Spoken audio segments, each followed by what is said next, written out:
தந்த பெருமை எல்லாம் உன்னை சேரும். பேர் கொடுத்த அன்னை எல்லாம்.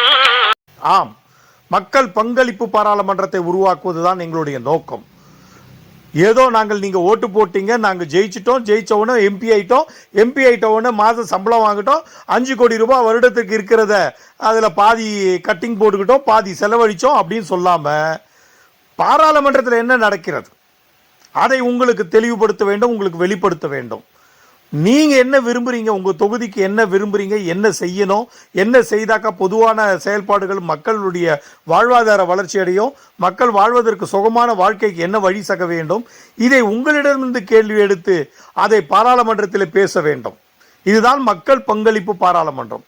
இதுவரையிலும் நீங்கள் தேர்ந்தெடுத்த எம்பிக்கள் இதுவரைக்கும் இந்த மாதிரி அதனும் உங்களோட விவாதித்திருப்பாங்களா அல்லது என்ன நடந்தது சொல்லியிருப்பாங்களா? இதுவரைக்கும் நடந்ததே கிடையாது.